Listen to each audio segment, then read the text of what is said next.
The child and the frozen lake. The ice did not crack loudly at first. It whispered, a thin, almost polite sound, like a warning meant only for those willing to listen. The child heard it, but children are taught to trust the world before they are taught to fear it. The lake had always been there, frozen every winter, smooth and pale like a sheet of glass laid carefully between the trees. Adults said it was dangerous. They always said that. And yet every year it froze, and every year it waited, silent and perfect, pretending to be safe.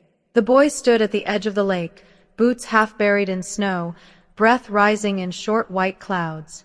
He was small for his age, wrapped in a coat that had once belonged to someone bigger, sleeves folded twice at the wrists. His name didn't matter. What mattered was that he was alone, and that the lake knew it. His village sat just beyond the tree-line, smoke curling from chimneys, bells ringing faintly somewhere far behind him. He had wandered farther than he was supposed to, chasing nothing in particular. That was how childhood worked. Movement without purpose, curiosity without consequence. The surface of the lake reflected the winter sky, a dull silver stretched tight. It looked solid, inviting, honest. He stepped onto it. The cold traveled instantly through his boots, sharp and alive. The ice held. He took another step, then another. Each footfall echoed softly beneath him, a hollow sound that felt deeper than it should have. He smiled. Out here, there were no rules, no voices telling him to come back, to be careful, to wait. The world felt wide and empty, and for a moment he felt large inside it. The whisper came again. He froze, heart racing, eyes scanning the surface. The sound seemed to come from everywhere and nowhere, a subtle complaint beneath the ice. He told himself it was nothing. Ice made noises. Everyone knew that. He moved again. The crack was louder this time. A sharp, violent snap split the air, and before his mind could catch up, the world dropped out from under him. The ice shattered. The lake swallowed him whole. Cold slammed into his chest like a fist, stealing his breath, crushing sound and thought into chaos. He plunged beneath the surface, limbs flailing, mouth open in a scream that became a choking gasp as freezing water poured in. The shock was unbearable. It burned. It stabbed. It erased. Above him, the hole closed partially, broken ice shifting, light scattering into jagged shapes. He clawed upward, hands scraping uselessly against slick, unforgiving edges. The weight of his soaked coat dragged him down, pulling him deeper as panic took over. He kicked, weak and frantic, lungs screaming. The cold wrapped around him like a living thing, tightening, numbing, claiming. He thought of nothing at first. Then he thought of his mother. Her voice. Her hands. The way she braided his hair when it grew too wild. The way she told him not to go near the lake. The water filled his mouth again. His movements slowed. Fingers lost feeling. The burning cold began to fade, replaced by a heavy, floating calm that terrified him more than the pain. This was how people disappeared. Above the surface, the lake lay still again, innocent and smooth, hiding what it had taken. Then the ice cracked a second time. A man dropped to his knees at the edge of the hole, breath ragged, eyes wild. He had been cutting through the trees on his way back from the forest, axe over his shoulder, when he heard it, the scream cut short, the sound no winter should make. He didn't hesitate. He threw the axe aside and crawled onto the ice, spreading his weight, inching forward despite the protests beneath him. The cold seeped through his clothes as he reached the broken edge and plunged his arms into the black water. His hands found fabric. Small. Slipping. He grabbed and pulled with everything he had, muscles screaming as the ice groaned beneath his weight. For a terrible moment, nothing happened. Then the child broke the surface. The boy coughed violently, body limp, eyes unfocused. The man dragged him onto the ice and then back towards solid ground, crawling, sliding, ignoring the pain tearing through his knees. They reached the shore and collapsed together. The child lay still, skin pale, lips blue, chest barely moving. The man pressed his ear to the boy's mouth, praying for breath. One weak gasp came. Then another. "Stay," the man whispered, though he didn't know who he was speaking to. "Stay." He tore open the child's coat, rubbed his arms, pounded his back gently, desperately, fighting the cold that was still winning. Time stretched thin and fragile. Finally, the boy cried. It was a small sound, broken and hoarse, but it was life. The man lifted him and ran.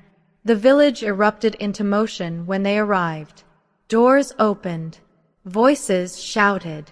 Warmth surrounded the boy as he was carried inside, laid near a fire, wrapped in blankets, hands pressing heat into frozen skin. The child drifted in and out of consciousness, unaware of the hands that saved him, unaware of how close the lake had come to keeping him forever. Outside, the frozen lake lay quiet. It waited. The boy woke to heat. At first, it felt wrong, painful. His skin prickled and burned as if the fire beside him were too close, as if warmth itself were an enemy. He tried to pull away, but couldn't move. Voices murmured above him, blurred and distant. Hands adjusted blankets. Someone pressed a cup to his lips, warm liquid spilling against his mouth. He coughed weakly, the sound tearing at his throat. "You're safe," a voice said. "You're home." The words didn't make sense. His world had narrowed to cold and darkness, to pressure and panic. Home was something else, something far away. But the heat stayed, the hands stayed, and slowly, painfully, sensation returned. His fingers twitched. His chest rose deeper.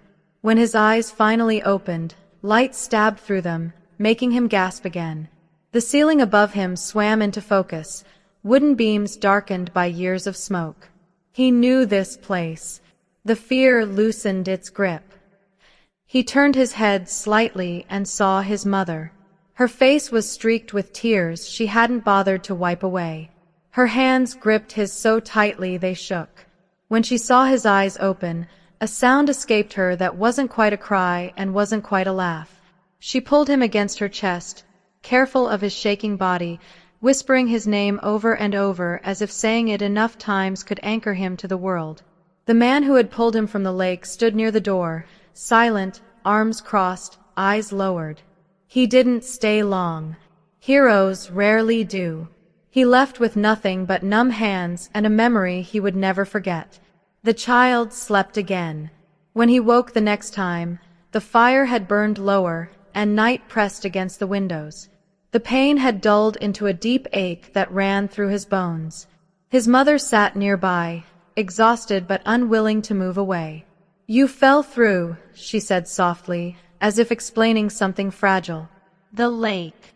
He nodded faintly. "You scared us," she said. "You scared me." "I didn't think," he whispered, voice raw. She closed her eyes and pressed her forehead to his. "That's what frightens me." In the days that followed, the boy healed slowly. The cold had bitten deep. His hands remained stiff for weeks, fingertips numb and pale. His dreams were worse. He dreamed of sinking, of light breaking apart above him, of the lake closing. Sometimes he woke screaming. Sometimes he woke silent, heart pounding, convinced he could still feel the water wrapping around his legs. The village spoke of the accident in low voices. Warnings were repeated. Children were kept close. The lake was avoided. For a while, winter faded. Snow thinned. Ice softened. Life moved on the way it always did. Forward, careless, forgetting. But the boy remembered. When spring came and the lake cracked open naturally, shedding its frozen skin, he stood at the shore again. Not alone this time. His mother stood behind him, one hand on his shoulder, ready to pull him back. The water moved gently, dark and alive, nothing like the solid lie it had worn before. He stared at it for a long time. "I thought it was strong," he said. His mother nodded. "So did I. Once." He didn't step closer. Years passed. The boy grew taller, stronger. His hands regained feeling, though sometimes in the dead of winter they still ached as if remembering something his mind tried to forget. He learned to chop wood, to fish, to walk carefully across uncertain ground. He learned to listen. When ice whispered, he heard it. When wind shifted, he noticed. He became cautious in a way that was not fear, but respect. One winter, long after the memory had dulled for everyone else, he saw another child heading toward the lake. Younger, laughing, unaware. The boy, now nearly a man, ran. He reached the child before the ice could teach its lesson again. He grabbed the child's arm, heart hammering, breath sharp. "Stop," he said, voice trembling. The child frowned. "Why?" He looked at the lake, at the smooth, perfect surface, at the lie. "Because it doesn't forgive," he said. The child was pulled back. The moment passed. The lake waited, disappointed. That night, as he lay in bed, the memory came again, not of the pain, not of the fear, but of the moment just before. The confidence, the trust. He understood then what the lake had taught him. Not that the world was cruel, but that it was indifferent. It did not bend for innocence. It did not reward ignorance. It simply existed, vast and unmoved, demanding respect whether or not it was given. The child had survived the frozen lake. But what it truly gave him was not fear. It gave him awareness. And that awareness, hard-won and cold as winter water, followed him for the rest of his life, quiet, steady, and always listening for the whisper beneath the ice.